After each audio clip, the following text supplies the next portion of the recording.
don't want to interrupt the party here. I'd like to call this meeting to order. Please stand for the pledge and remain standing for the invocation.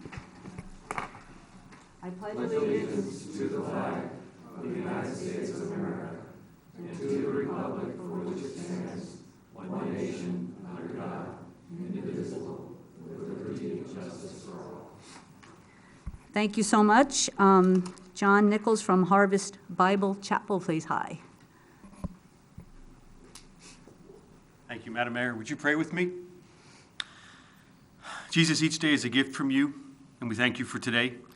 We thank you for this wonderful town of Fountain Hills, and we thank you for our town council and our mayor and their faithful service. We also thank you, too, for who you are.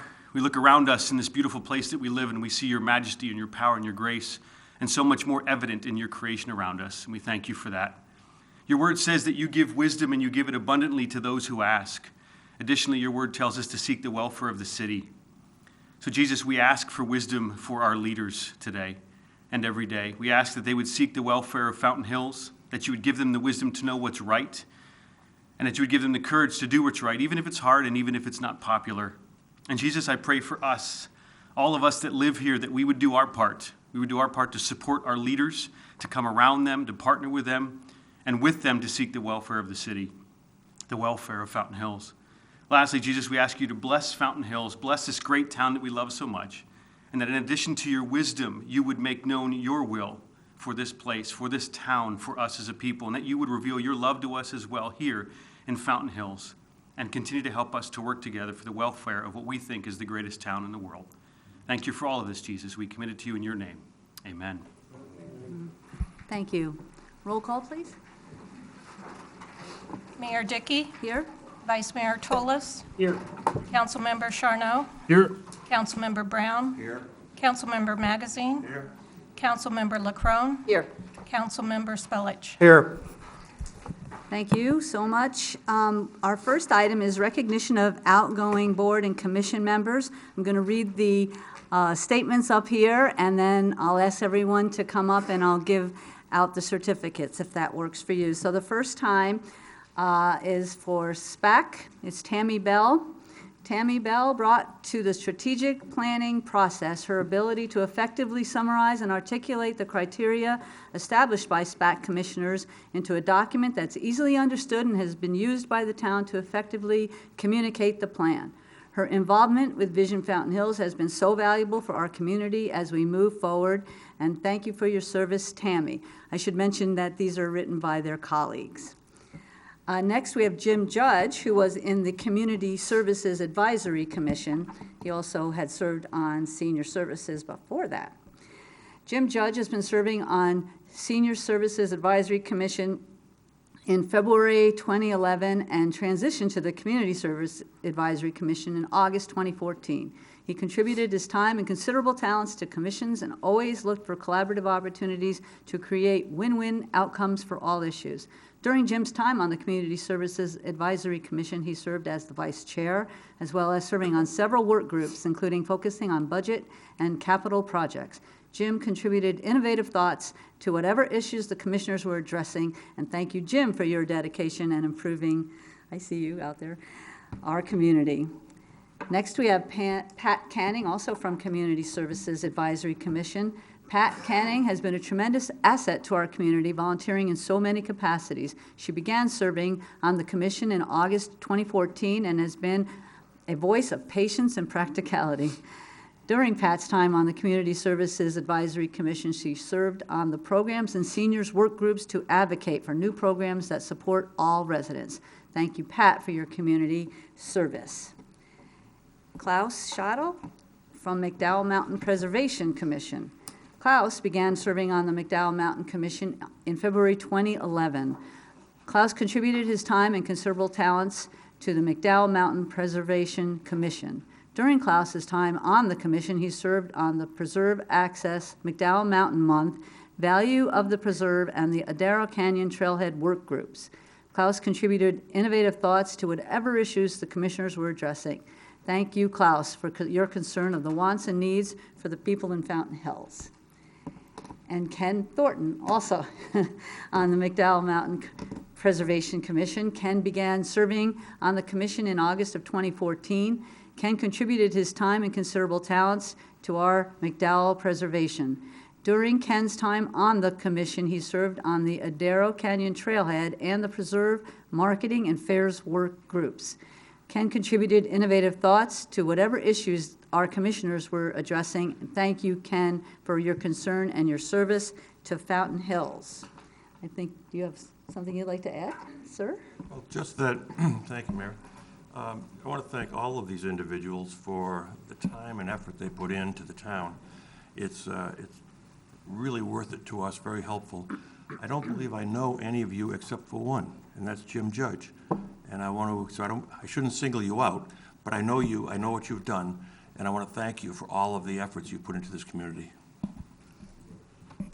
And if you wouldn't mind coming up, whoever is here, I'll give you out the certificates. That'd be great.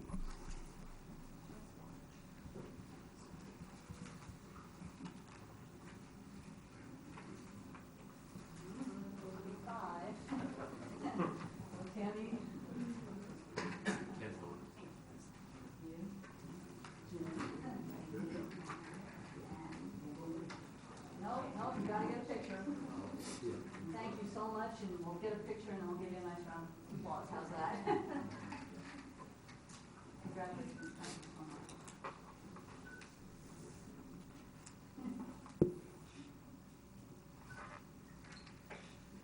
Let's thank these commissioners.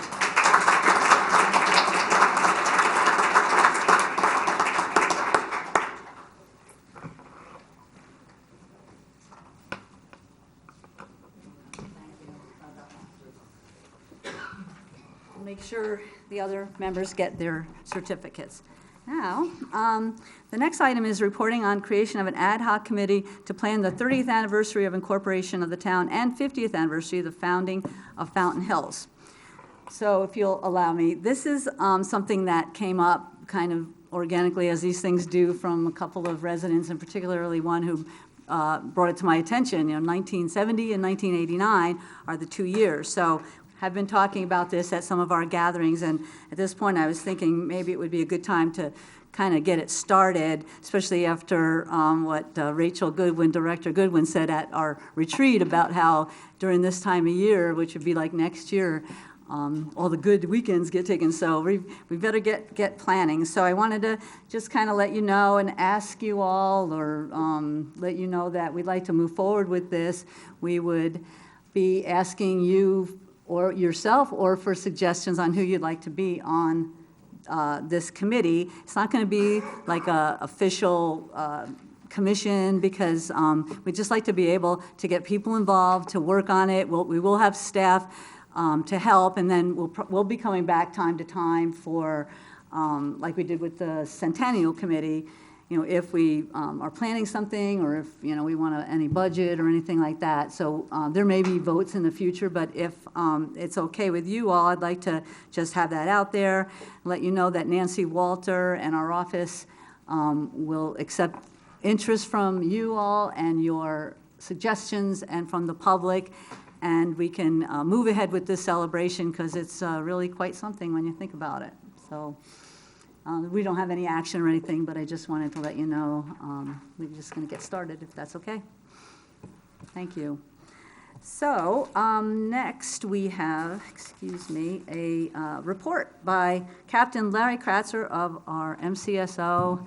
He's going to come up and give us a report, which, thanks to some discussion that we had and with Councilman David, and something that I had been talking about, maybe getting some staff reports on a regular basis. So we're going to start tonight, and hopefully we'll be hearing from you every month. Thank you, Mayor. Good evening, Mayor, Vice Mayor, members of the council. So one of the things I wanted to just talk about are some of the recent activities in Fountain Hills, some of the crime stats that we've seen, or some things that would be of maybe particular interest to the public. And that would be on Sunday, February 10th, between the hours of 5 p.m. and 5:20 p.m.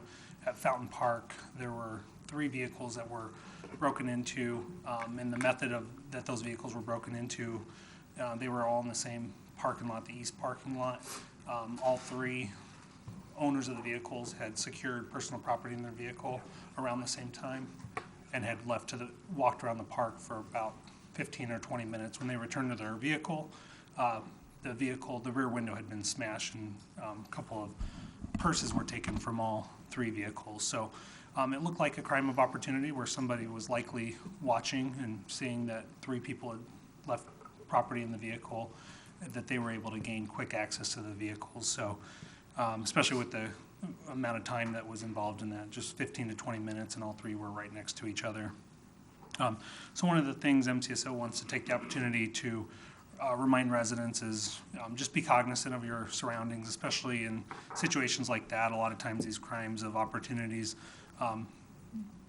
present themselves when people are watching. Someone who has the intent on trying to remove property sees that opportunity where they actually see somebody secure personal property in their vehicle, and they're willing to break a window, which is going to make some noise, because they know there's something of value that they can get quick and get away.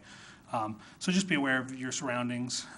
Make sure if you do have to secure property in your vehicle, valuables, if you can secure it in the trunk of a vehicle, it's a little harder to get to. And obviously our recommendation would be to not secure valuables in the vehicle at all if you can help it. But also be cognizant of any suspicious persons or activities going on and report those immediately to MCSO. And like I said, nobody saw the incident occur, even as busy as the park would be on a Sunday evening. And we think it happened within a very short amount of time. One of the things I wanted to let the community know is about MCSO's participation with the Fountain Hills High School.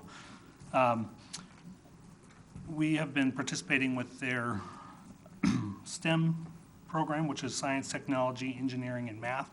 For the third quarter, their focus has been on forensic science. So our SRO at this school has been able to gather MCSO resources. We've had our district detectives go out and teach courses to the STEM class on interview and interrogation, just some basics for them.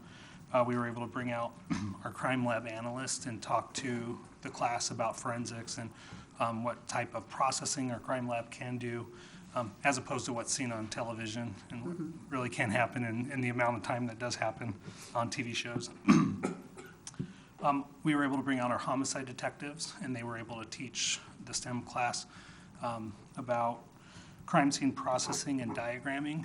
And then we were able to bring out the Maricopa medical examiners, forensic anthropologists, who talked about the difference between human and animal remains and the basics of recovering buried items. And finally, I'll end it with the upcoming events that MCSO is going to host, and that's going to be our Coffee with the Cop. That'll be on Saturday, March 9th at 8 o'clock a.m. to 10 a.m., and that'll be in the Sheriff's Office parking lot here in Town Hall, our portion of the parking lot. So we encourage anybody in the town, residents, whoever wants to come out, share a cup of coffee with the local law enforcement and have conversation. We can answer any questions that may be there. And we're working with the Maricopa County Attorney's Office, their community outreach, to also have a representative out there. So that's all I have. If there's any questions from council. Any questions? Vice Mayor, sorry. Oh, Councilman Brown. Give the date for the coffee again, please. Saturday, March 9th, March 9th. 8 a.m. to 10 a.m. Thank you. You're welcome, sir. Vice Mayor? Thank you. Great report, thank you.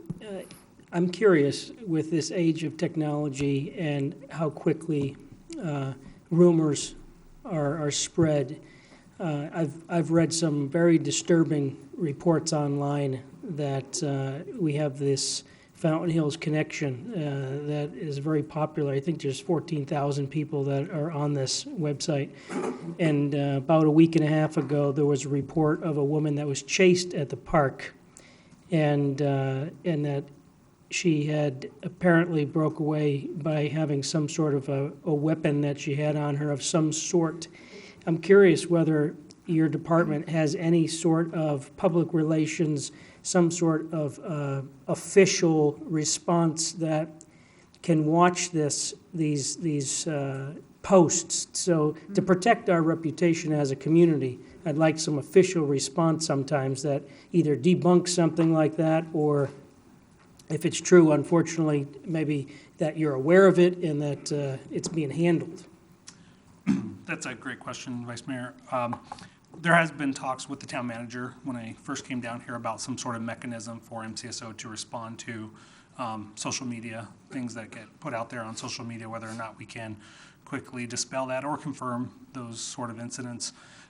We probably need to discuss it a little bit more, MCSO's structure. We have a public information officer for the entire sheriff's office. It doesn't probably offer much in the way of, the local communities we serve, Fountain Hills, Queen Creek, and those sorts, because they're not dealing with those on a individual basis. It's more of an agency-wide thing. So that's something, though, Vice Mayor, I will continue to have a conversation with Grady about and see if we can address that and come up with a plan to allow us to monitor the social media here in the town and address those rumors or confirm those things. Yeah, thank you.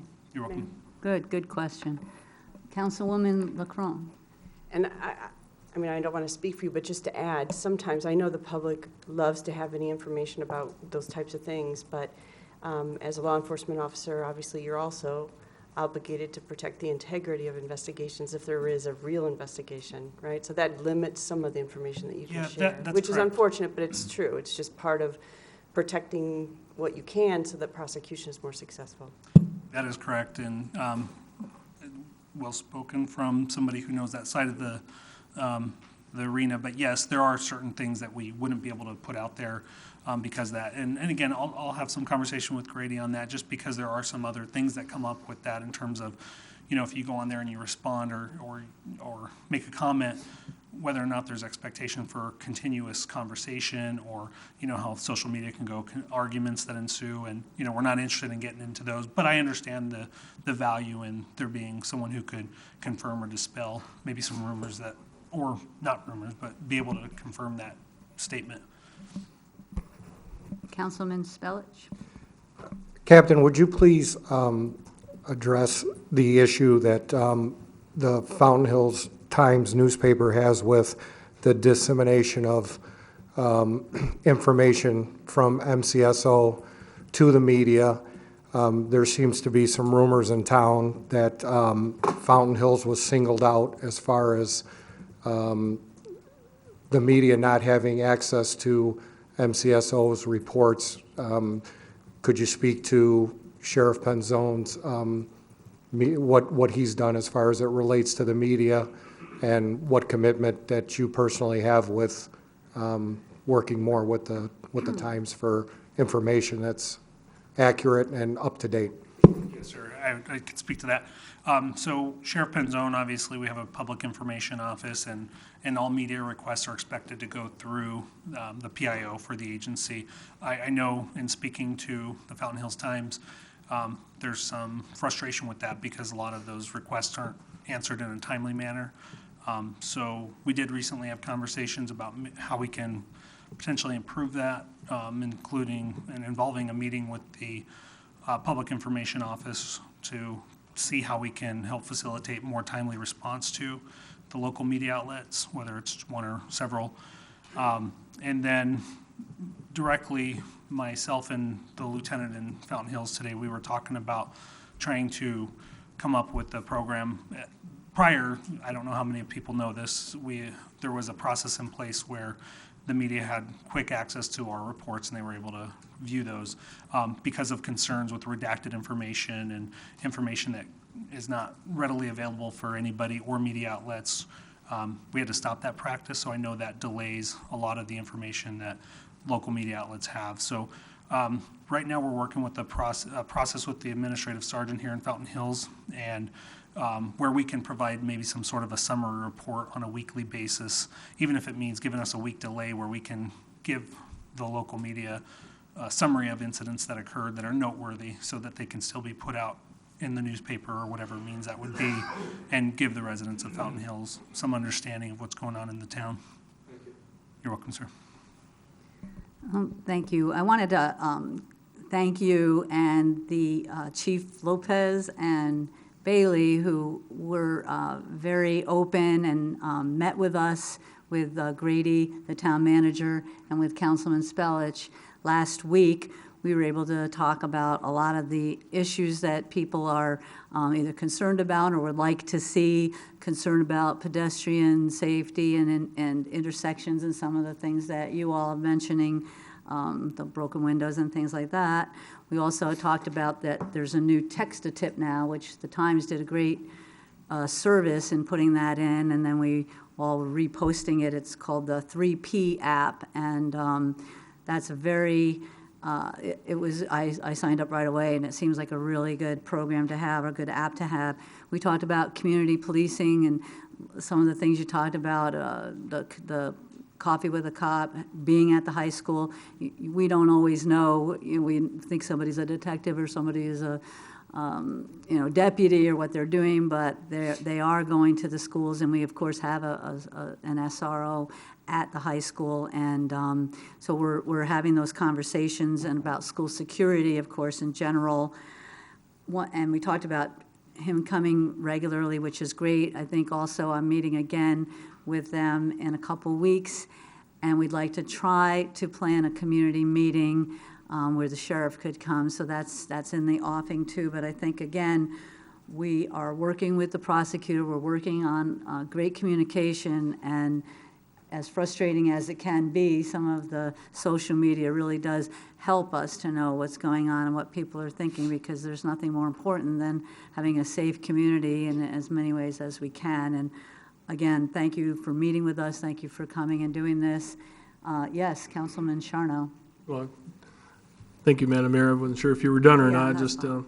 But I just wanted to piggyback a little bit on Councilman Spellage and the comments on the reports in the Times. I mean, being the former editor of the Fountain Hills Times, I know firsthand. The paper has always had a good working relationship with the sheriff's office and coming over each day to look at the reports and that type of thing. And I was kind of dismayed too when I heard about the change. I wasn't on the council yet at that time, nor at the paper anymore, but that practice had continued for many, many years through several different administrations and captains and so on. And I can't personally recollect any incident where, something was published in the newspaper that the sheriff's office later on said, oh, that should have been redacted or what have you. I mean, they kind of control what reports got dumped into the bucket that the paper sees every day. So I'm not quite sure. I just think there could be some new procedure developed that would open it up a little bit more than what it is now and still share, valuable public information to citizens. And I think a lot of times publishing factual stuff in the newspaper, while it didn't always temper the rumors and such on social media, at least there's a medium for that stuff to be, out there. Whether people read it or not, that's up to them. But to me, I think that would go a long way toward helping some of the misinformation and rumors and such that we do read on Connection and other sites. So, thank you. Yeah, Councilman Charno, I completely agree with that, and I think that we do have a process in the works that will help meet us in the middle where we can still carry on with getting that information out there. And just real quick, I'll add, I know there was no issue with any of the reporters or any of the information that was put out in the media. I know that was one of the compliments that was made of the Fountain Hills Times, was they were very good with not putting any sort of information out there that would be considered a concern for us. So, like I said, I think we have a process in place that we're working on that will alleviate that, and we can visit the idea of monitoring social media of the Fountain Hills Connection. And if I can just add one thing on what you said, Mayor, the P3 app, we are working with the Fountain Hills, I'm sorry, I just read an article. Working with Fountain Hills High School and Middle School and the Drug Coalition to, before spring break, to get our SRO and one of our community action deputies out there before the kids go on spring break, just to remind them of the new P3 app, and just provides a 5-minute quick information seminar on the new app, how you can download it, especially since the text-to-tip is no longer active. So, and that's all I have unless there's anything else. Any else? Thank you, Captain, and I call my 3 sons by different names their whole time, so I get it. Nice to know we're your children. Thank you. Next, we have call to the public. Do we have any speaker cards? No, we don't. Okay, then we'll go to the consent agenda. Can I have a motion to approve? So moved to approve. Um, Second. Okay, great. All those in favor say aye. Aye. Thank you. And as you know, if anybody wanted anything removed, you just ask and we'll do that. Our first regular agenda item is the consideration of appointing 5 citizens to the Community Services Advisory Commission. I want to say, of course, I appreciate the work of the interview committees, and we have 3 of these coming up, so thank you so much. The recommended appointees for the Community Service Commission are Jerry Gorell, Sharon Grzybowski, Natalie Varela, Sharon Morgan, and Daniel Fechtel. So thank you, congratulations to you, and thanks to everyone who applied. We really appreciate it and look forward to working with you. Any comments on that? And am I supposed to ask for speaker cards? No, I don't think so. So can I get a motion for those 6 appointments? I'll make a motion. I'll second. Thank you. All those in favor? Aye. Thanks very much. This one's a little more complicated, so bear with me. This is the appointment of 7 citizens to the McDowell Mountain Preservation Commission. So there were individuals that were recommended by the committee, and I will appoint 7 members, and I'm not going to appoint the terms because they have indicated a desire to work that out as a commission. So I'm just going to name the 7 names of the appointments, and then I'll have a few things to say after that. So I'd like to appoint Bill Myers, Bill Craig, Stan Rudin, Tom Barbarick, Tom Aiello, Paul Garvey, and Scott Grzybowski at this time. If you want, I'll just continue. We are working on conforming changes to all our commissions, as you know. That's all in the works, and then later in this agenda, we're also talking about considering another seat for this particular commission. So if after we discuss it, we decide to do that, I will appoint the 8th person that was recommended by the committee. But that's going to have to wait because we have to discuss it, and then we'd have to take action on it. So that appointment would probably be at the next meeting. But for now, those 7 are the appointed members. And do you have any discussion? Sorry about that. So the committee, yeah. So do I have a motion for those 7 folks? Second.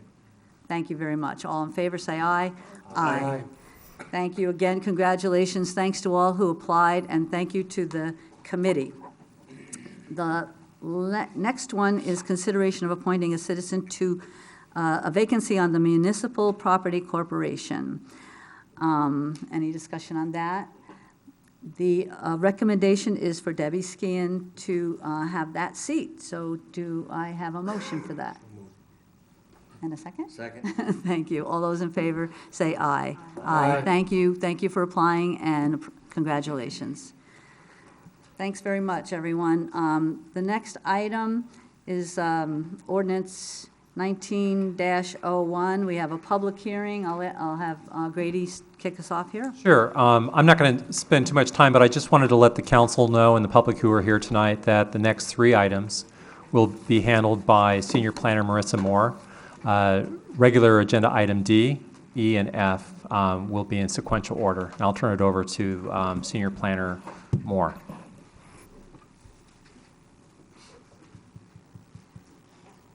Good evening, Mayor, Council. Before you are 2 cases that are entwined. The first is requesting a zoning text amendment.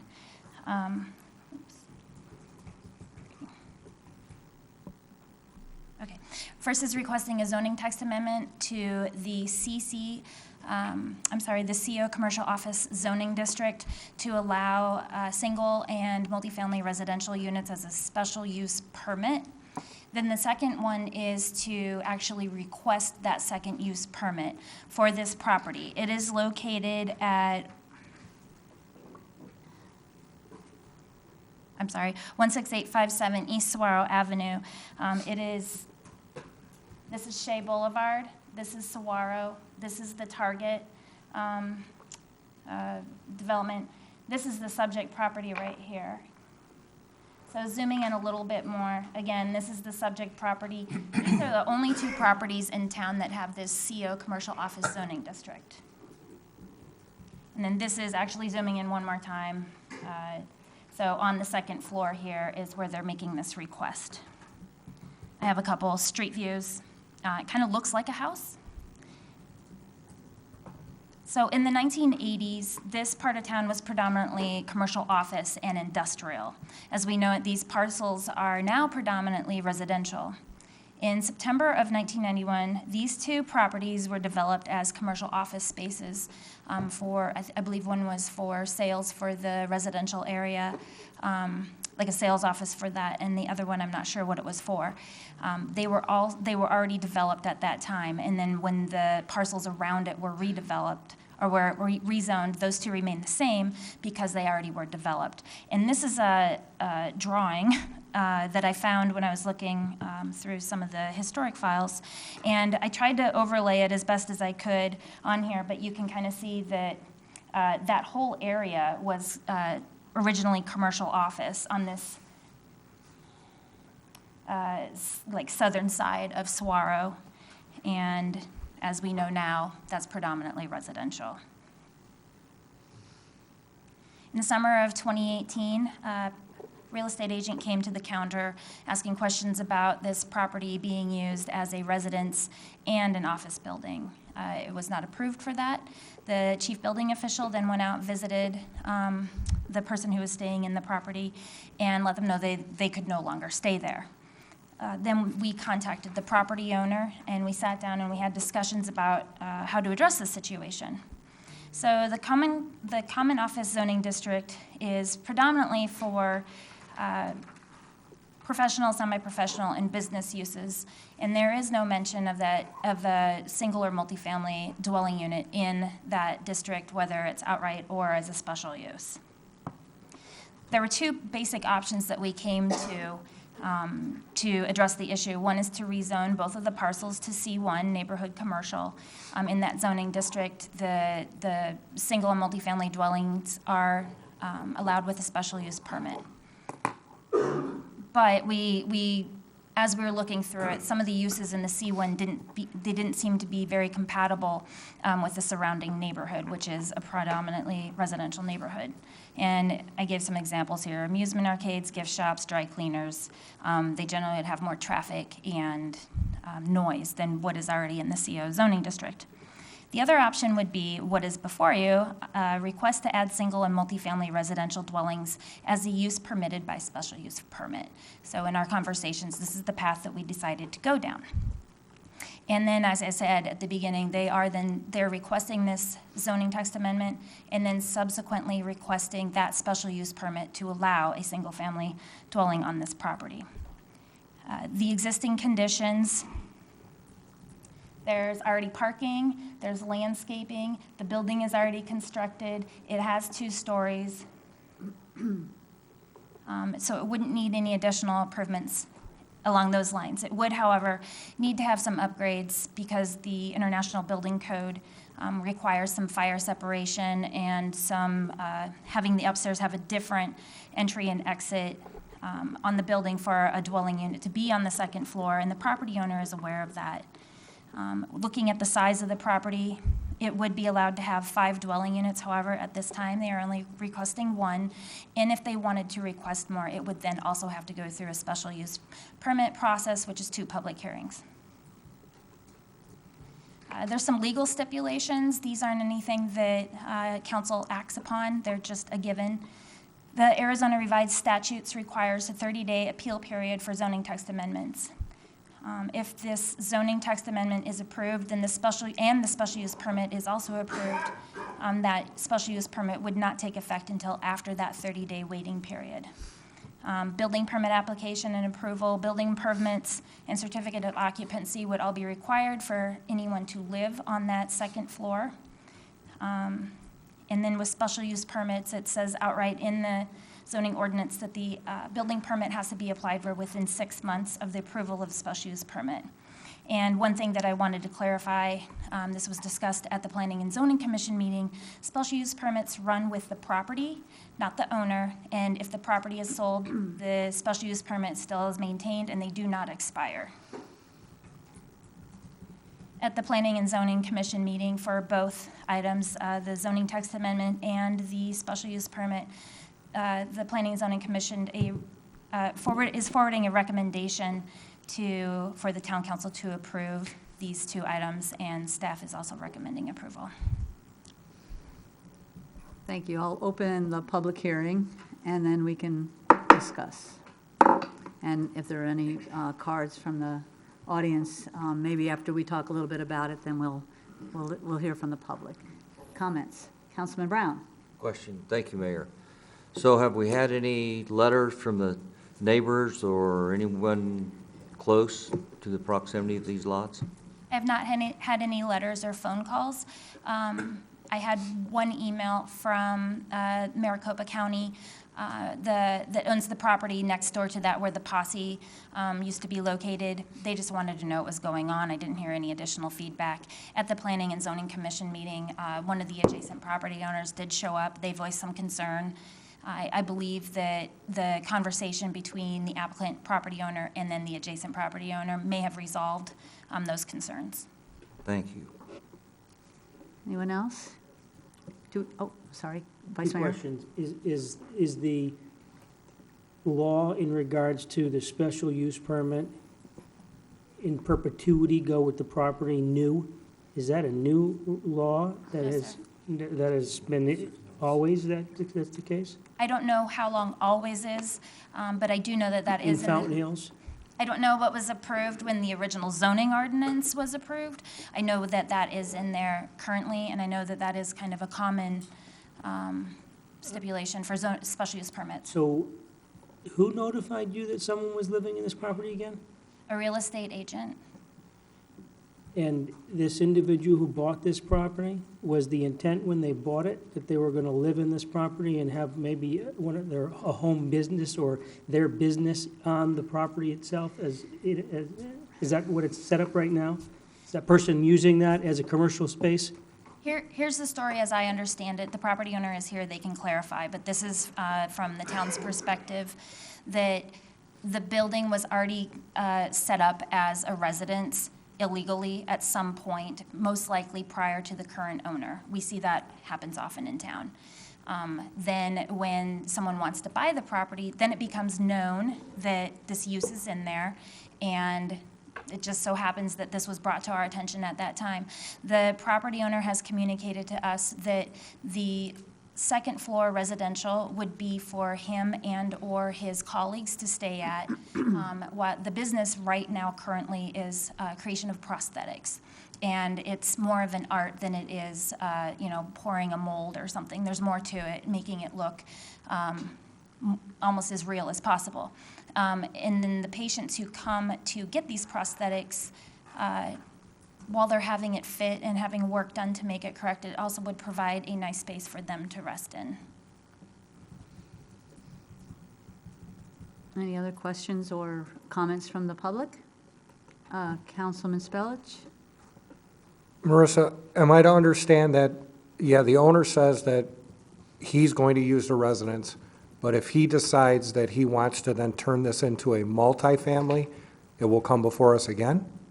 Correct, so they're requesting one residential dwelling on this property. If they wanted to add any additional, for whatever reason, it would have to come back before you because the special use permit terms would be different. Thank you. Councilman Magazine? Just to follow up on Vice Mayor Tullis, every special use permit, how do I put this, is no longer enforced after 6 months. Isn't that right? The way it's spelled out in the zoning ordinance is that one of the conditions that's defaulted in the ordinance, unless it's otherwise voted on as a different stipulation by council, is that any building permit required for that special use permit must be applied for within 6 months. Not all special uses require a building permit. In this incident, it does require a building permit. But once that stipulation has been met, then the special use permit is into perpetuity.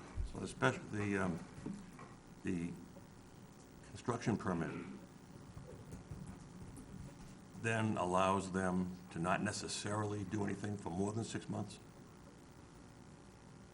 If they apply for a building permit within 6 months, then the building permit is active for 6 months, and the chief building official could correct me if I'm wrong. He's not here this evening, but my understanding is that they have to do some kind of substantial work to keep that permit active within 6 months, and that happens for every 6 months. I suppose Councilman Brown could probably chime in on that as well. That's correct.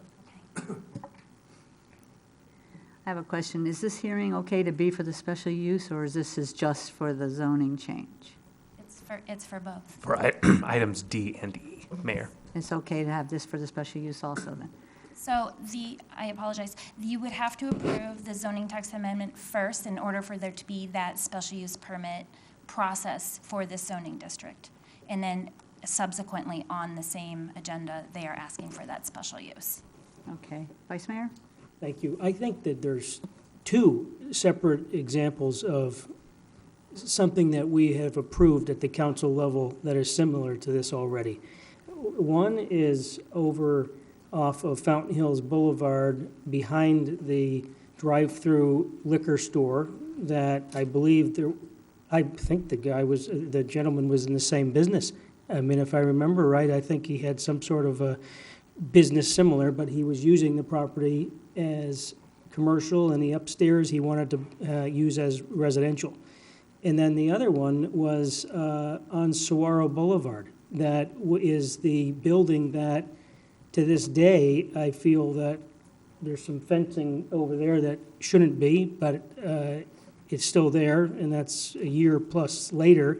And there was a gentleman living in the upstairs, and we weren't going to issue any of the certificates of occupancy for the downstairs until that was resolved. The building's now full. I don't know what the situation is with the fencing and the parking and everything that was in our agreement. Doesn't look like it has been taken care of, but nevertheless, I think that allowing commercial properties and second floors to have residential units is something that we've been talking about as a positive for our community. So I would think that this would seem to be in line with our thinking, that if it's not something that's an eyesore to the rest of the residents and there's no one complaining, and I would have never even known there was a residence driving by that property many times, seems to make sense to allow this to move forward. Mayor, do you mind if I respond? Of course not. So the two properties that you spoke of, one of them is off of El Pueblo, and he did not pull a building permit in time, and so that one has expired. I've been in contact with the applicant and property owner many times since then, and he's looked at a number of different options moving forward, and one being re-requesting that special use permit. The one on Saguaro, the condition was there was a special use permit request for a business on the first floor, and then there was the property owner living on the second floor. That special use permit request was contingent upon that residence being vacated, and it is vacated. The fence was a requirement as part of the special use permit for the business downstairs. As far as we understand, that there is no residence being used on the second floor. There's two main reasons why we look at residential on the second floor in the special use permit process. One being that special use permits allow an extra level of scrutiny for a use to see if it fits in with a certain area. So the one on Saguaro, while it sounds okay, there is a auto body shop next to that. There's the school district transportation, but they store buses there, and there's a very busy road. One of the things I think of is, because it goes with the property, what if a 3-year-old was living there?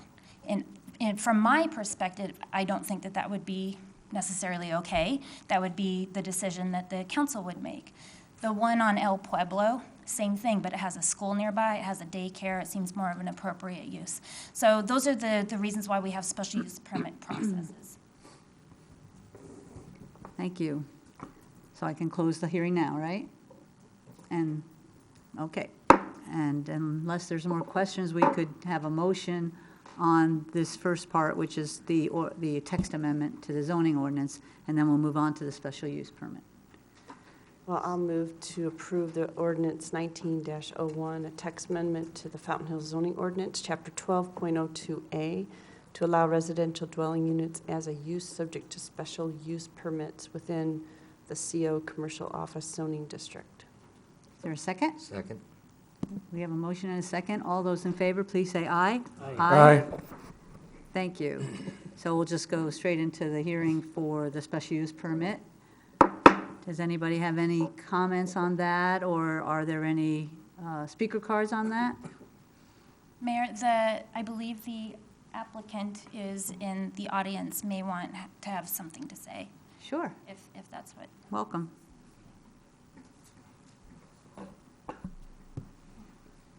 Samir Sekwala, Tempe, Arizona. I'm representing Architectural and Associates. Thank you, Marissa.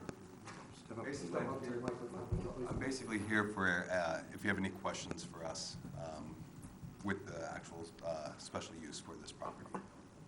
Anybody have any questions about the special use, or are there any cards in the audience? No? Okay, thank you. I'll close the hearing, and then we can vote. Do I have a motion to approve the special use permit? Move to approve the special use permit as written. Second. We have a motion and a second. All those in favor, say aye. Aye. Aye. Thank you, staff. Excuse me, did we vote on the ordinance? Mhm. Okay, It was unanimous. Sorry? It was unanimous. Yeah, I think we voted on both. Seconded. I did. I'm sorry, I didn't get any of that.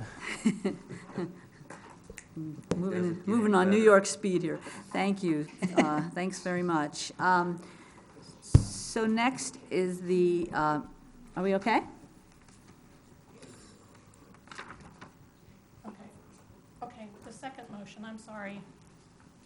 Okay, we had The motion for the SUP. that was I you made made the the motion? Oh, you made the motion. And then who did the second? All right. Thank you. Thanks, Liz.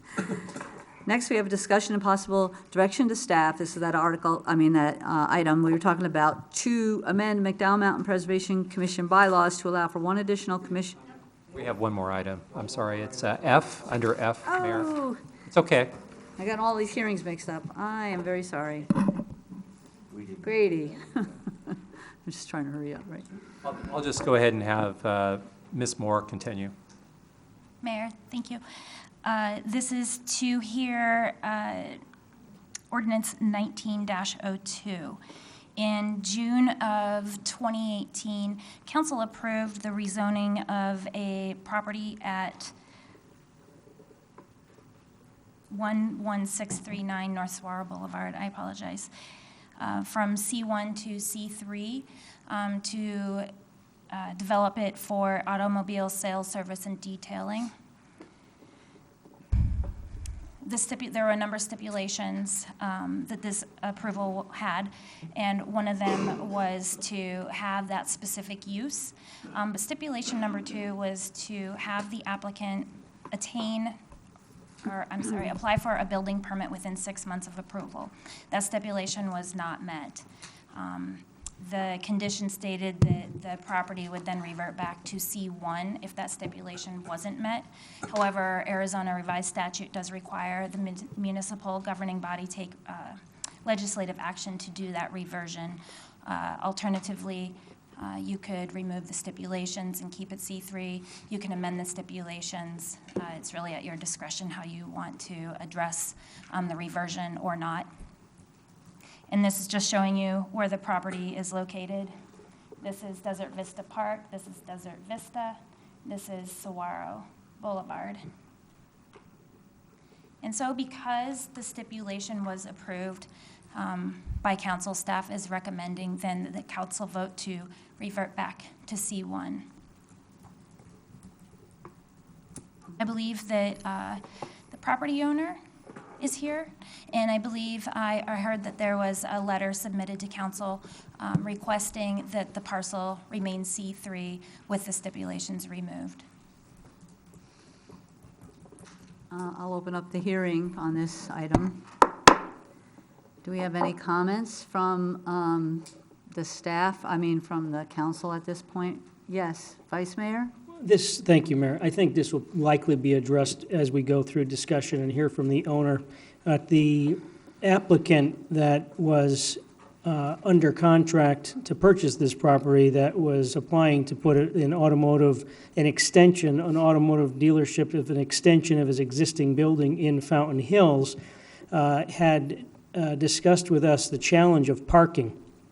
And if we go back to that meeting minute notes, we'll find that we had talked about the parking being an issue and how many of his cars he can fit on that lot, and whether there was any way that we would be able to do something about the parking on the street in that area to make it so that the businesses in that area may be able to be more successful with better parking and better to redesign that corner is really what we're looking to do. So let's see what is discussed here, and then we can move. Mayor? I'm sorry, Councilman Brown? Thank you, Mayor. Just for the public knowledge, give us a brief rundown on the difference between a C1 and a C3 zoning, please. A C1 zoning is a commercial neighborhood. It has less intense uses, meaning that the uses use less of the property, the setbacks are greater. They tend to be more intense as far as noise and traffic, and they use, they're just more of an intense use. The uses tend to be, so like the difference between a commercial neighborhood versus commercial, general commercial could be, oh, thank you. Could be an ice cream parlor versus automobile sales and service. One is more intense use than the other. And that is the basic difference between the two zoning districts. The C3 zoning district typically includes all of the C1 uses, and then it has additional uses added to it. Yes, Councilman Magazine? I'd like to read from the staff report just a little bit more, put a little finer point on C1. It says, provide a location for modest, well-designed commercial enterprises to serve a surrounding residential neighborhood, as well as to provide for services to the community. I opposed the original application. I think I was the only one that did. And the reason is that I told you that I had gone up and down Saguaro and counted the number of auto-related facilities. I think we've had enough.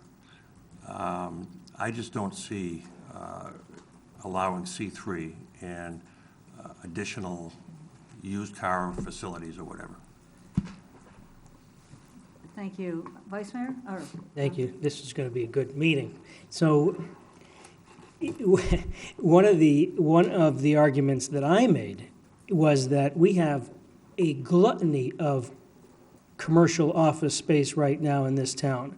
And we had a very successful automotive dealer that was interested in expanding his business. And as we look at the tax base in our community and sales tax revenues, we want high dollar items. We want to find businesses that can sell product that is expensive so that we can tax it, that we can increase our revenues for our community. And the automotive business is the perfect type of business. The reason why it didn't work is because of the parking in that corner. And this is going back 15 years to a plan that when I was on the chamber board, we had talked about how are we going to help that area to be more successful. And parking in that road, the access road, is very poorly designed. So until we tackle that, we're not going to attract the type of businesses to this area that may be interested. So to Councilman Magazine's point, what type of businesses and what's the definition? And so would a Dutch Brothers Coffee be there? Would a Dairy Queen be something on that corner? I think that keeping it C3 provides our town and the property owner the ability to market to a much broader base. We're going to have to approve ultimately whatever goes into that space. If they want any setback changes, if they want anything, it's coming back to the council. But keeping it C3 at least keeps our options open, and it helps that property owner and others that may be in a situation. You never know, someone might look at that lot. There's another lot right next to it, next to the pet resort. Maybe somebody comes in and says, you know what, I need both of them. And now we start moving property here, and we bring things to town that are going to generate more revenue. So I'm in favor of keeping it C3 and allowing an opportunity for businesses to come and hopefully invest in Fountain Hills. Councilman Brown? Thank you, Mayor. I couldn't say it any better, Councilman Tullis. I totally agree with everything that you said, all the way from the tax base to opening up more usage on that frontage road. So I compliment that, and I, too, would vote to move it along. Councilman Magazine? Yeah, with all due respect to my colleague, Vice Mayor Tullis, it seems that very often we look at these kinds of projects and we say, we have to increase our tax base. Well, the amount of money that would go to our tax base from an individual project is so infinitesimal, it's hardly worth discussing, in my opinion. The other thing is, we have to not just look at the parcel, we have to look at the whole area and how it affects the entire area. So I'm opposed to this. Thank you. Any other? Councilman Charno? Yes, thank you, Madam Mayor. I think I have mixed feelings on this. On the one hand, I agree with the two gentlemen to my left here. I mean, pro-business, tax base, encouraging retail, selling of products, totally agree with that. On the other hand, I am concerned about, other potential uses that could go on that corner with the existing C3 zoning. And it could just come in, at administrative review, and we wouldn't have any say in it. And judging by the last review that was held before this body, I wasn't yet on the council. It sounds like it passed 6-1 fairly easily. I was at the meeting, I recall, and, everyone was pretty enthusiastic, except for Councilman Magazine, I guess. But so I think if someone brings forward a viable plan that looks good and we agree with, I think the zoning change would come rather easily in the future. So that's kind of where I'm at this point. And to your point, Councilman, the minutes show that it was 5-2, and I was there, and I actually remember part of the conversation that struck me was Councilman DePorter talking about the kids playing soccer there and just having some, he did vote yes, but he had some discussion about that when it came to this particular project, and a little bit in a safety manner. So, personally, I think I'd rather see it like that was and be able to make the decision based on what's actually going to be planned for there rather than just keeping it like this in abeyance. So, unless there are, Councilman Spellich. Am I missing something? Is the bottom line in this, whatever goes there has to be approved by us? Not if we change, not if we let it stay C3. If we let it stay C3, anything can go there, Anything within those. Within, if you would have to vote to remain C3 as well as remove the other stipulations. And if that is done, then any use permitted outright would be able to go onto that property that's listed in the C3 zoning district, which for the most part encompasses all of the other commercial zoning district uses. There are special uses listed under C3. If they wanted to do any of those, then that would come before you. If it's in compliance with all of the zoning regulations and it's a permitted use, then those site plans are reviewed administratively in-house. What are we worried about going there, possible? I mean, Alan, tell me your side. I'm not picking up on why you're against this. Councilman Magazine? Well, because if you keep it C3, you could have a used car lot, as an example. We'd have nothing to say about it. And similar kinds of services where we'd have nothing to say about it. With C1, it says, well-designed commercial enterprises to serve a surrounding residential neighborhood and to provide services to the community. It wouldn't be nearly as intense, wouldn't in any way be an obstruction. So I don't want, the other thing is, and I said earlier, I think I counted 11 used car or rental car or other facilities right along that strip.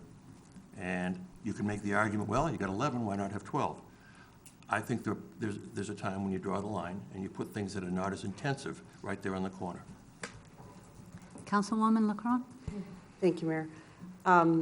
Correct me if I'm wrong, but if we do go with that, there are stipulations that are included with the zoning currently, correct? So it's not just like a free-for-all. There are certain stipulations that actually say what the property can be used as, so it limits it with those stipulations, correct? So as it stands right now, the C3 does have those number of stipulations on it. You could choose to remove those stipulations and then just have it C3, but as it stands now, that is a very specific use that's Understood. allowed there. So that limits it. And then I wanted to point out too, which was me noting this, may not matter to anyone else, but it did pass planning and zoning. Of course, a vote was 4-3, but it was passed to approve the ordinance 18-07. All right, thank you. Thank you. Councilman Magazine? Even with the stipulations, could they put a used car lot on there? With the how it is approved now, aside from stipulation No, number I'm 2. saying if you include the stipulations, C3 with the stipulations, can you put a used car lot there? It would be specifically for a used auto sales, service, and detailing. Thank you. Anything else? Okay, I'll close the hearing, and the motion that's suggested is to allow it to revert. Do we Mayor, have? we do have a public card on this one. Oh, okay. Thank you. Roger Kuchar. Do you want to reopen the hearing, Mayor? Yeah. Well, can't we just have a comment on it? Does it have to be during the hearing? Not enough we can talk. If we speak, I think he can speak to it anyway, but I will reopen the hearing. Thank you, sir. Hello, Mayor and Council. I'm Roger Kickler, and I own the lot. And it's, of course, trying to get back to C1. I wish could be C3. And as you read the letter that I prepared, I think it's in good faith that it should stay that way. And if you have any questions, my realtor is here, and he'll answer anything you want. Madam Mayor, I have a question. I'm sorry, Councilman. The letter you're referring to, I have not seen. It's apparently up here, but I didn't see it before this day, so I have it now. Thank you. Councilman? Maybe this is for Marissa. I guess I'm not sure if the applicant is requesting the C3 with the stipulations or without. Without, they request the council vote to have it remain C3 and remove all of the existing stipulations.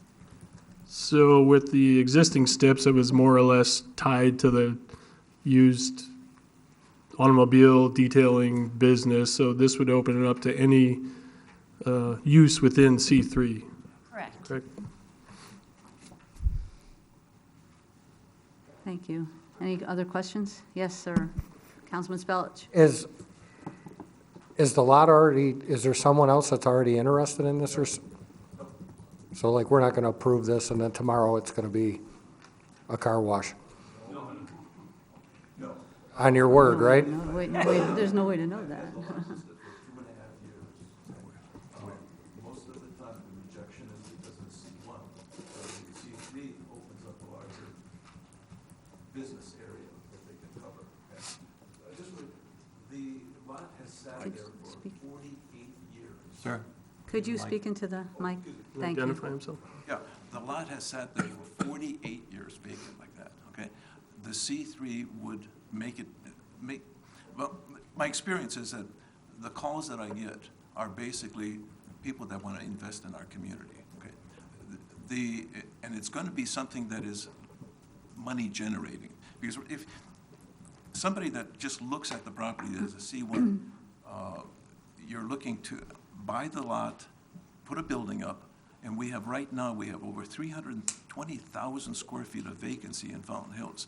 It would be foolish to basically buy or lease an existing building instead of investing in that property. So I'm looking to put that C3 so we can get a business that has money that can come in there and build a building.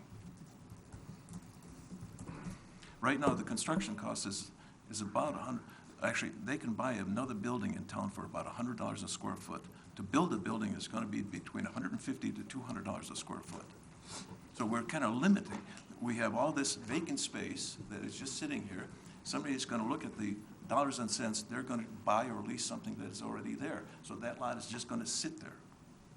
So the only way that we can generate that is to do a C3. Any other questions? I have a comment. Councilman? I mean, it's just traditionally, cases come before the council with specific changes that are requested, and then the council deliberates and makes a decision. It's not going to set a legal precedent by any means, but I just think then almost any owner of a vacant C1 lot could come forward and, well, I want C3 as well.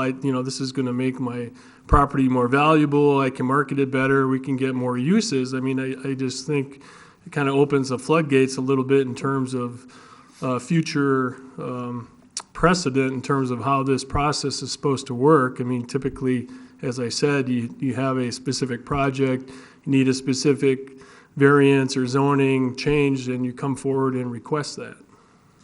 Thank you. To answer your question on that, Rex Foley actually... Can you use the mic, please? Rex Foley actually wanted to change this into a C3.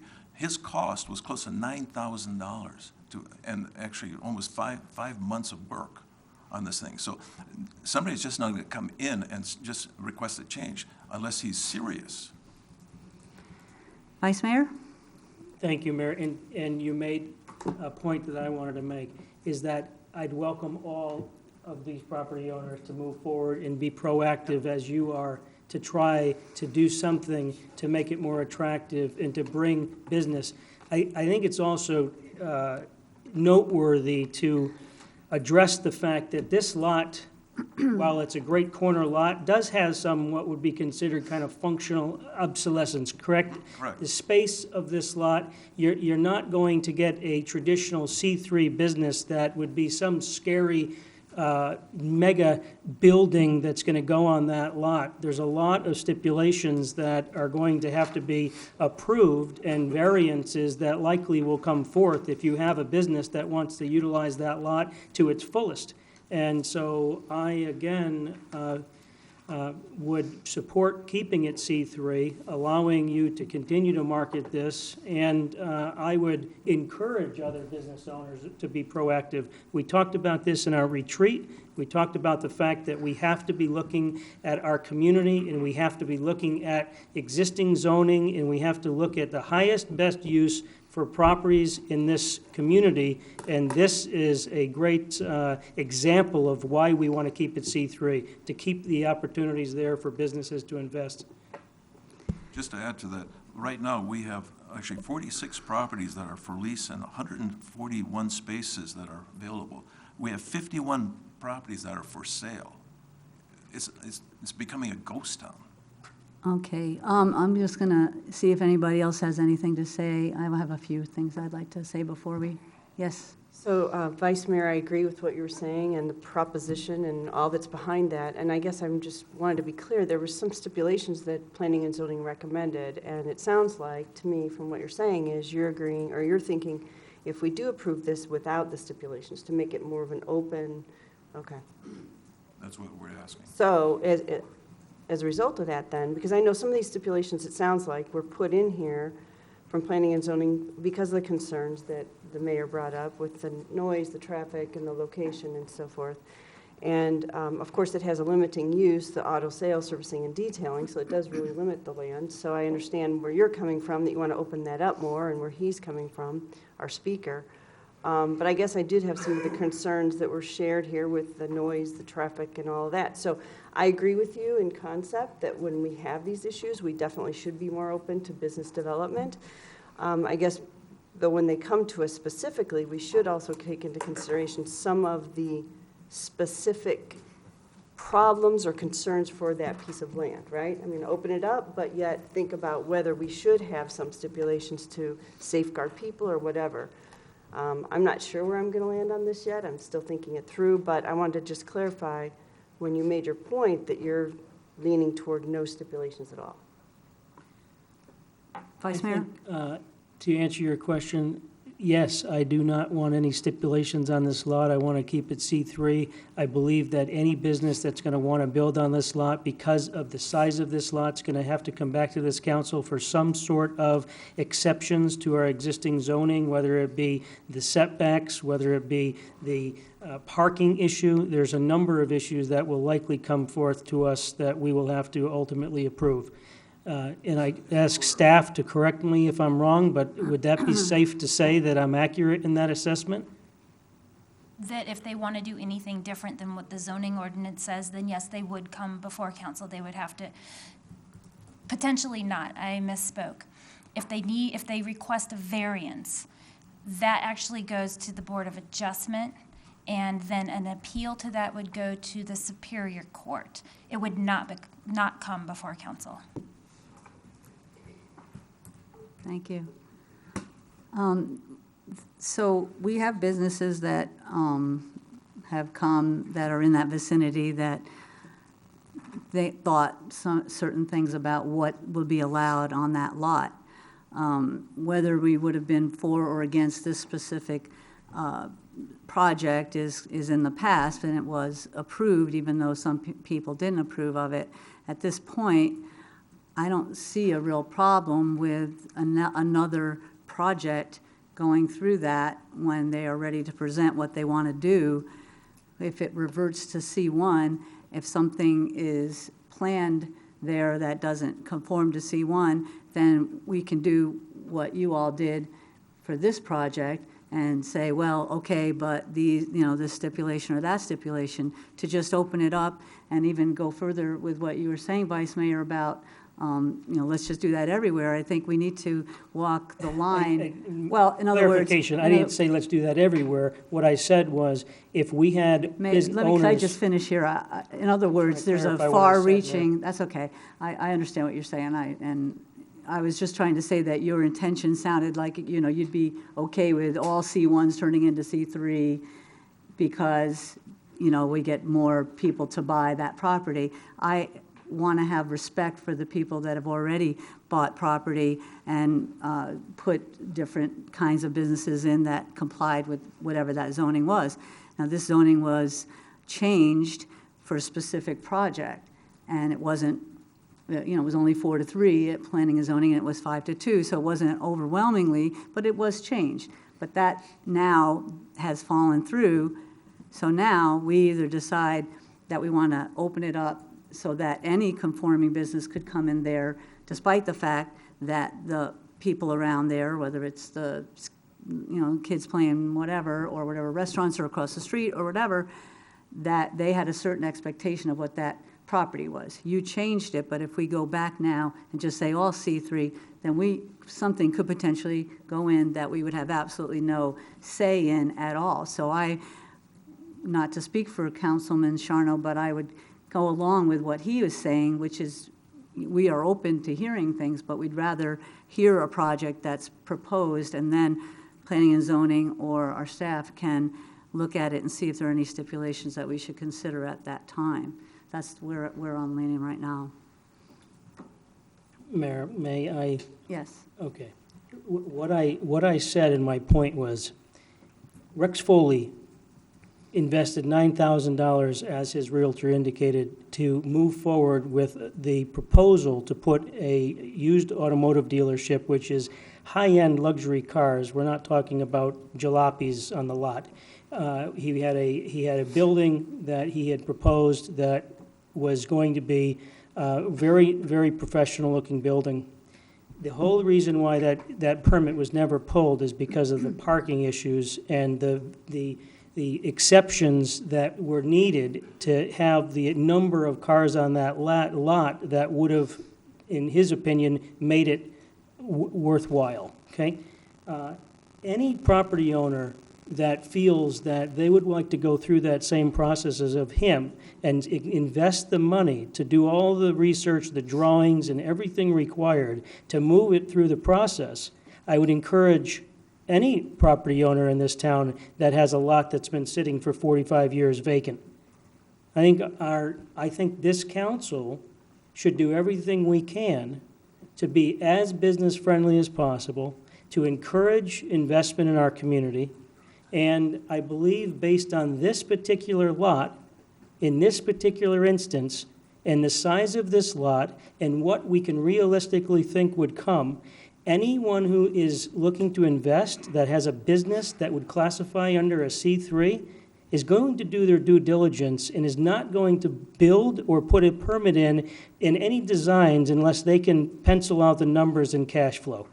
So in keeping it C3 right now, I really think that the fears of the unknown, of what you are thinking as to what potentially could come, this isn't a residential neighborhood. This is adjacent to plenty of other commercial businesses that you have an automotive painting place, you have a gas station that was next door, you have automobile repair places, you have a U-Haul center up the street. There's plenty of traffic over there right now. Anything that's going to go in that spot is not going to adversely affect the quality of life of anyone in this community, in my opinion. It's in the right location. It's the C3 gives him the opportunity to sell this property and opens up the number of people that potentially would be interested, and it breaks away some of the red tape to allow that to happen. So I can't see why we wouldn't be in favor of that. Okay, Councilman Brown. Thank you. And I too will make mention that this council needs to listen to what we talked about in the retreat, and that is, if we're going to help our town grow, we're going to have to do some rezoning. And this is a perfect example as to what's keeping our town from growing. And we've got the single most successful commercial real estate agent that has ever worked in the town of Fountain Hills in front of us, and he's telling us that if we'll leave this C3, the opportunity of selling that piece of property and bringing a new business to town is much higher than leaving it C1 and asking somebody else to buy the lot and spend another $10,000 and 5 or 6 months getting it through the process. So I too will echo again that I think that Councilmember Tullis, Vice Mayor Tullis, has done an excellent job of presenting his case, and I will go ahead and say again that we need to start looking at our zonings differently than what they've been looked at for the last 50 years, because it's keeping our town from growing. Thank you, Mayor. Thank you. Councilman Magazine? The previous applicant who came before us and got the C3 zoning said he was going to put a high-end used car facility on the property. For whatever reason, he decided not to. Now, I take these people at their word, but there's always a chance, given financing or anything else, that they'll change their minds, and then it remains C3. and we have no control over what goes in there. Thank you. So you talk about due diligence, and so what's going to change? So are we, the idea of the parking and whatever made this delayed so that we're here today looking to have it revert. In other words, they did their due diligence and yet it still couldn't happen. So what changes? And also, when you talk about being business friendly, I think we need to be business friendly to the businesses that are here too, who did have certain thoughts about what was going to be around them when they put their businesses in. So it's kind of a two-way street. It's not always conforming or changing things for something potentially new coming in. I think we have responsibility for the ones that are here also. So it's not always cut and dry, business friendly, not business friendly. Vice Mayor. Mayor, you make a great point, and if we revert back to C1, as Zentars had indicated, we have so much current property. Why would we want more competition for all of the vacancies we already have in town? Let's keep it C3 and have a different type of business invest in this town than having office space, which we have a gluttony of right now, that doesn't bring the tax revenues to our community as we need. Thank you. Yes, I can close the hearing, and thank you for your time. Appreciate what you're trying to do, your efforts. So the motion is what it is. So if somebody wants to make that motion or make a different motion, we can do that. We have a motion. No, the motion as presented is to allow it to revert. So do we have that motion, or do we have another motion? I'm open to whatever anybody wants to do. Mayor, I'd make a motion. That's not a motion. The suggested motion is to allow it to revert. So I'm asking if someone has a motion. Mayor, I have a motion. Thank you. Thank you. Mayor, I'd make a motion that we allow this property to stay C3 and that we remove the restrictions that were currently on that property and allow this property to be marketed as a C3 property. Thank you. Do we have a second? Second. Okay, is there any further discussion on that motion? All those in favor? Let's have a roll call vote. Okay, we'll have a roll call vote. All those in favor of having it be a C3 without stipulations, please, we'll have a roll call vote. Councilmember Magazine, Nay. Councilmember LaCrone,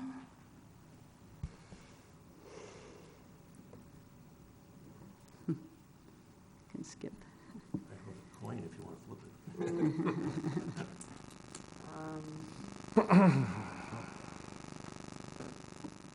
Mayor, can you come back to me?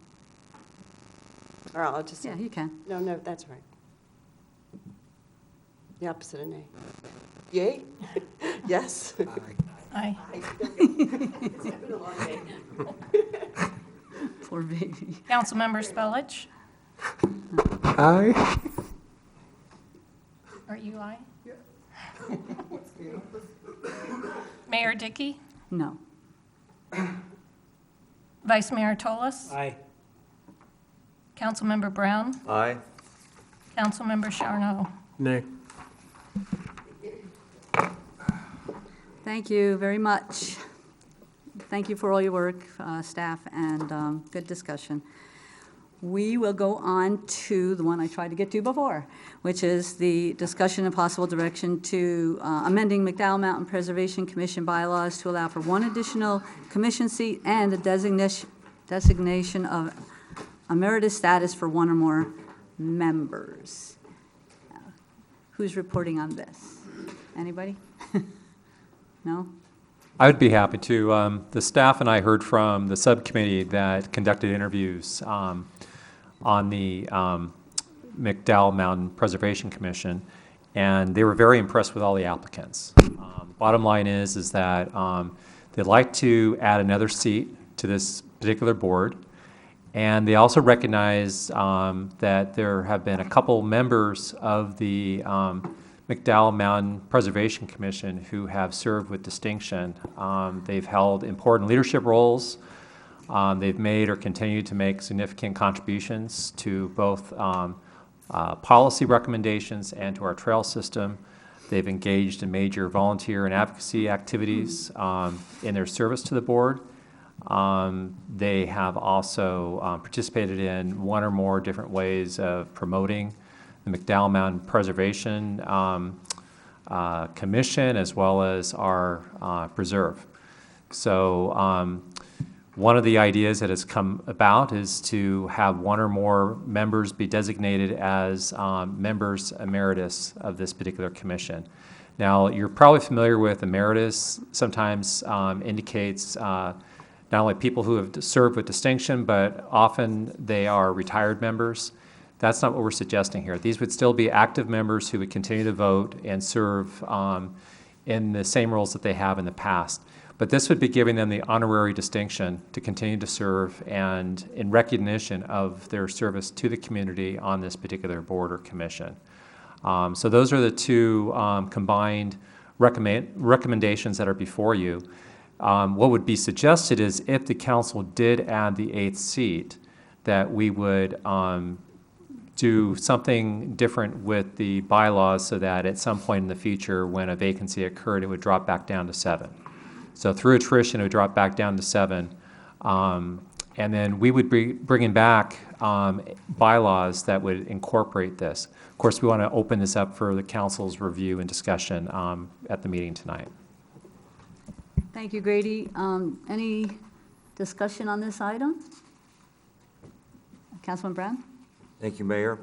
So this also came about while we're restructuring and reappointing the entire committee, and we did have 8 outstanding people for the interviews, and that's how this actually came about, because we struggled as a committee to find any one of the people not to put on the committee. So we're redoing the committee anyway, and that's where we came up with the idea of, well, let's go ahead and change it slightly. Mayor? Yes, Councilwoman. Just briefly, and I just wanted to add to that, what Councilman Brown just said was, not only were they all so very qualified, but they brought each of them different things to the board. So I think the variety of input from all of them we felt was important. We've got some that have been on there for a while, some that were brand new, and we just felt like that diversity would be very good for the commission. Thank you. Since we're going to be in the next, I don't know, few meetings, getting some updates on all of the commissions, just want to suggest that in some way we keep things conform. So if there's a change made to this, that we keep that in mind, because we're trying to consolidate these rules and regs. So, but other than that, anybody have a motion? It's written on page 134. I think we are just... It appears to me that based on the feedback we've had from the council, there's consensus for us to move forward, and we'll come back with the recommendation that's before you tonight. Oh, you don't need a vote for that. Okay. You get the idea, though. All right. Next is the discussion with possible direction relating to items included in the League of Cities and Towns legislative bulletin or relating to any action proposed or pending before the state legislature. Councilman Magazine? The mayor and I were, and there may have been other council members, I just don't know. Mayor and I were on the phone call with the league on Monday, and there were 3 bills that, there were a number of bills that went through, but there were 3 that caught my attention. One is a bill that prohibits an owner of real property or the owner's agent from displaying in an authorized area a sign advertising real estate. Under the law, if that were to pass, then no signs of any kind would be allowed, none whatsoever. Another one is, and this one should interest the council, the bill would limit regulation of vacation and short-term rentals used for purposes other than residential, such as event venues, party houses, or that have repeated violation of local nuisance ordinances. This is being heard, or might have just been heard, by the House Government Committee. And the third one, there are 5 bills related to distracted driving. And the one that seems to be apparently most likely to be approved, sponsored by Senator Kate McGee, prohibits holding a telephonic device to either talk or text while driving. And based upon the discussion, the idea would be to pass that, but to phase it in, and it wouldn't be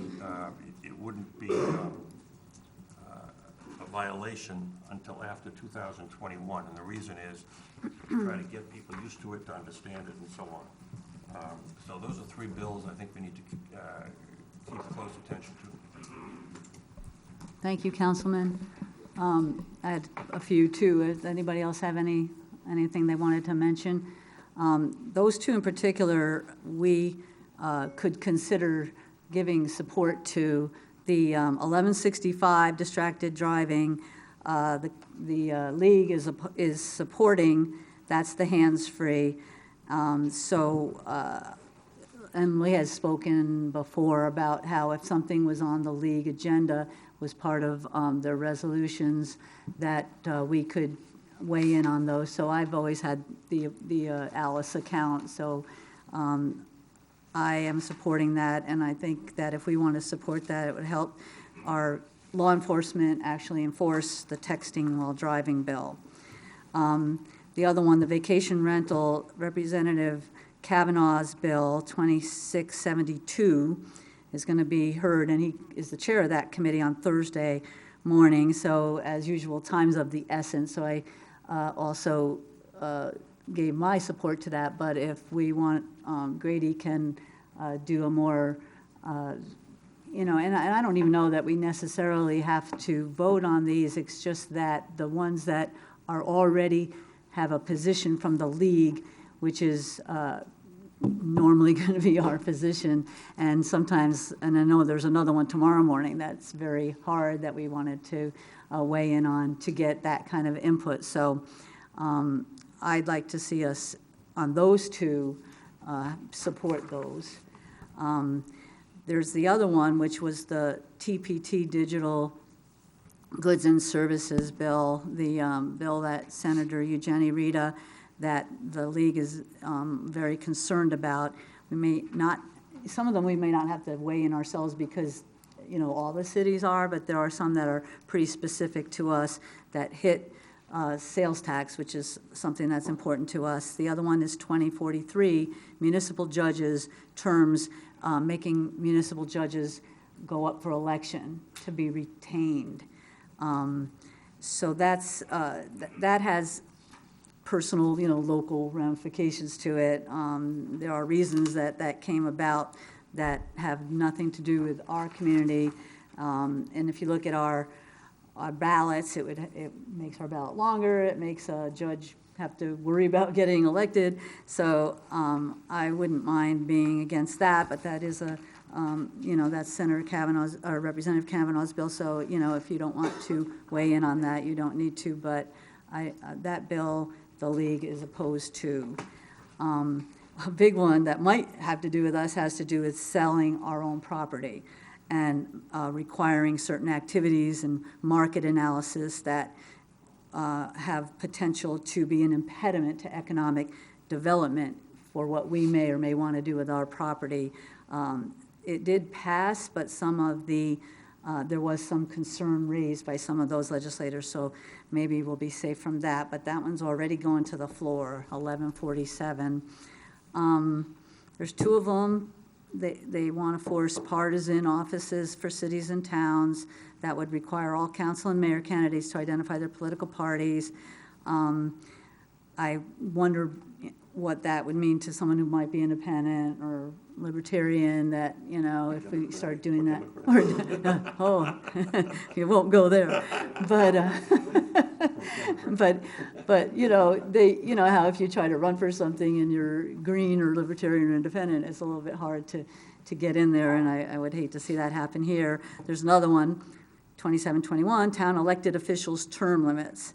So, there are a lot of things that are happening here, so I just wanted to make sure you're aware of them. Please take a look. But if we could weigh in and at least be supportive of those two, and maybe say we don't like the judge bill, I'd appreciate that. So if you have any further discussion with any of that. No? Yes, sir? Mayor, I'm not sure I know how we weigh in. It's fine to say we should weigh in, but how do we weigh in? Excuse me, Mayor. Mayor and Council, in the past, what we've done is we've tried to obtain either consensus. We have the item agendized in such a way that you could actually take action on either opposing or supporting the bills, and actually in a way that's almost preferable, because then we have a public record that that's actually happened versus just a consensus type basis. So I did hear quite a few of these tonight. And if you want to just kind of vote on them as a package, that might be the way to go. I didn't see anybody having any issues with any of the items brought up tonight. Well, but sorry, Mayor. Yeah, because I think. No, I'm saying you come up with those that you're opposed to, you vote on it, and then those that you support, you could vote on that as well. So does that make sense what I'm saying? You could say, we can call out the House bills, the Senate bills, the ones that you support. You vote on that as one action. Otherwise, you could do it individually. Councilwoman. I understand what you're saying, Grady. I think the difficulty, though, is we have a summary, right, of the bill. I don't know what it says specifically, because just in reading some, I might have a position, but then when I read the specific wording of them, I may have a problem with it. So I think that's kind of difficult. I mean, I know generally a position I might take on, for example, judges' retention or whatever, but what does the bill actually say, That might matter to me. Councilman? Some input. Yeah. Mayor, maybe a suggestion too, and I liked how you've had the captain come up and do a report. Maybe we can invite our elected officials to come up and do a report on a monthly basis. And we may be able to hear what may affect our community. Is that not a good idea? No.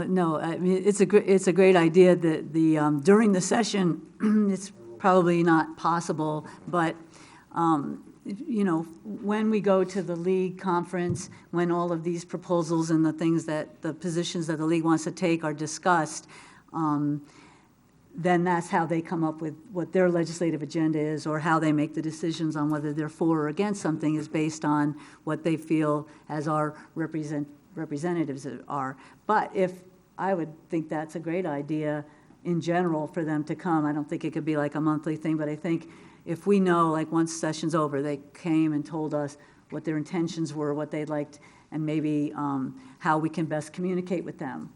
That's a great idea. Councilman? I suspect that, we could wait a week and let people go online and read the entire bills if they want.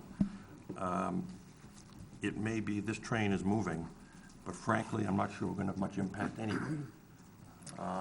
Well, some of these bills are very close, though, when they're actually, it makes sometimes a difference between whether they get out of committee or not. Right. Some, they are like a train, and they are moving very quickly, and that's part of our challenge. While the vice mayor had a really good idea, I think that would actually be good maybe at the end of the session, and have that, our delegation come and report back on what passed and the impacts on our city or town.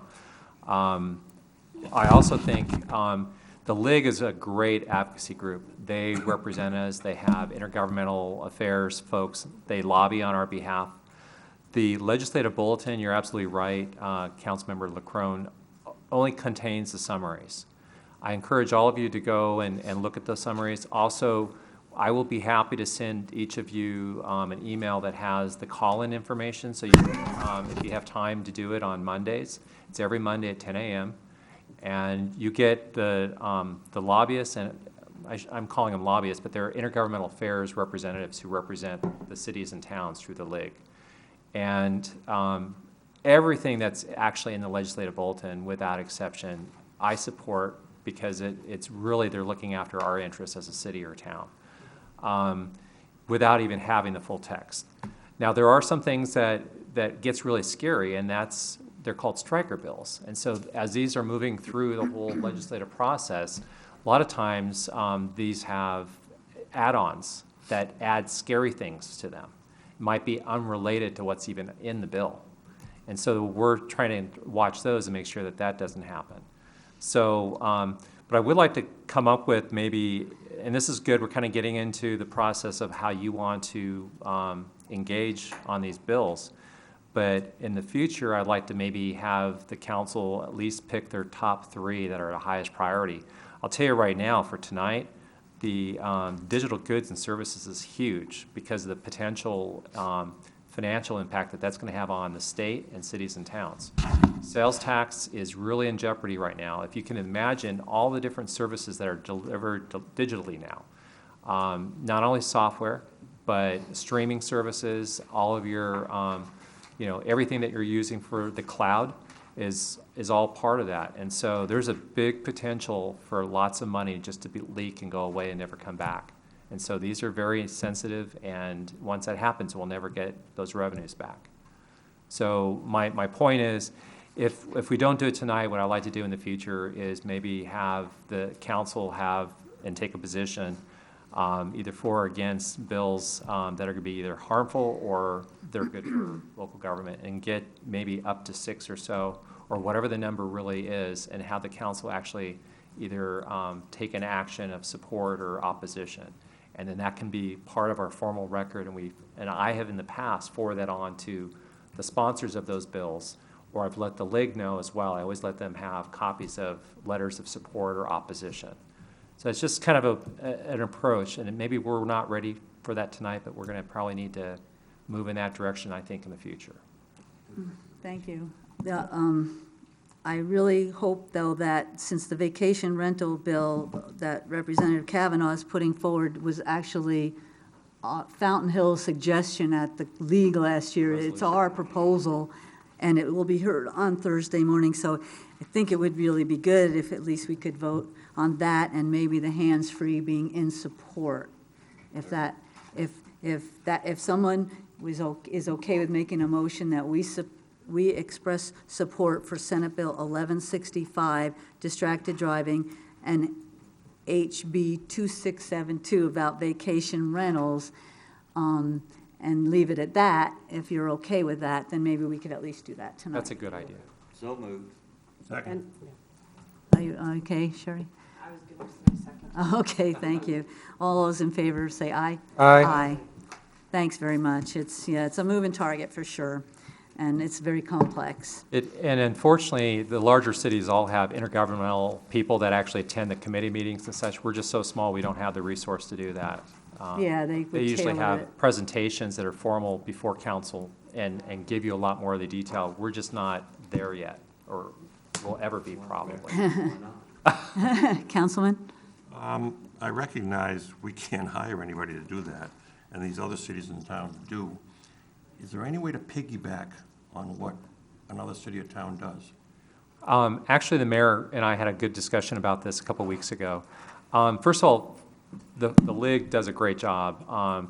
So the league meets every Friday with all the intergovernmental affairs people, and they kind of take turns. They divvy up the legislation, and they take leadership in certain bills so that they can lobby on behalf. They use the resources that way. And it's very smart. They divvy it up, they kind of go after, and they form strategies on this. And they all meet every Friday to kind of figure out how they should address each of these bills, including with the league. So I think really we're getting really well represented by the league and indirectly through the other cities and towns that have these other staff people. So I feel really good about our situation despite our situation. Good. Mayor, you didn't want to address the digital bill then that Grady Sure, highlighted? I forgot about that one.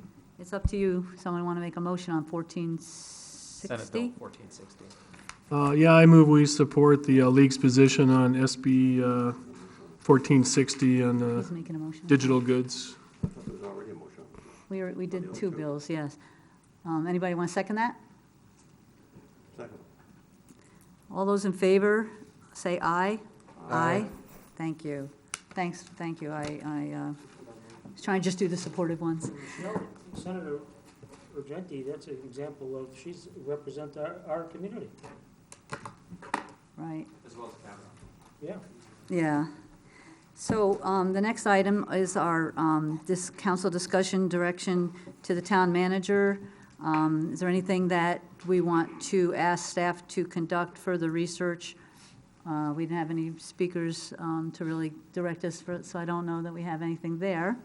The next one is just summary of council requests and report on recent activities by mayor, council, and town manager. Anybody do anything the last 2 weeks? Want to Went to report a on? great car show in town. Oh, yes, that's I right. thought that was very, very well attended and saw lots of businesses full, so like to see that, like to see people come to community.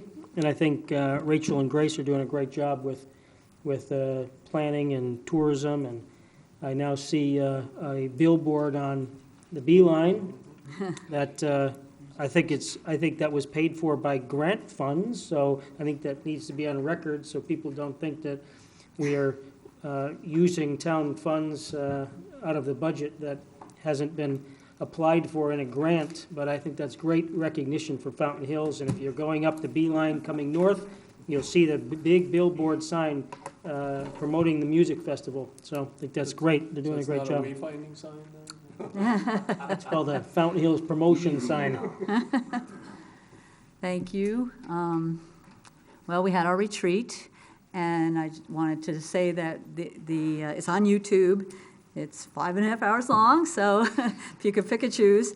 But also we will have minutes, and the agenda to that retreat has a lot of information on it. It has pretty much the whole presentation. So I encourage people to take a look at that. Went to the first Timepiece Solution event at EVIT. I wanted to thank Councilman Spellich and Councilman Charno for coming. I want to thank Scott so much and Mike in our Economic Development Department. It was a pretty incredible event. I have met with ADOT, I've met with educators, I got to go to Munchin Music. I think that just wrapped up, but that's been pretty, kind of like along the lines of what you're saying. Great events, a lot of ribbon cuttings and good things like that. We're going to have a town talk Tuesday on February 26th, which is a Tuesday, surprise, featuring Art Tolis, Vice Mayor, and Councilman Mike Charno. We're there to listen. We want people to come and be able to speak to us about the issues that they care about, and we have a few things to say. We're going to try to have one in April and one in June, and everyone will get their chance, so I'm looking forward to that. And of course, all council is invited to all of them, and welcome to speak, and the more we do that, the better. We were going to have a meeting on the 12th of March that was going to talk about capital improvement, but we're going to have to change that, and we're going to add some items about revenue and the budget there too. So look for that probably the end of March maybe. So with that, and if there's anything for the good of the order, I'll get a motion to adjourn. Move to adjourn. Second. Thank you. All in favor? Aye. Thank you.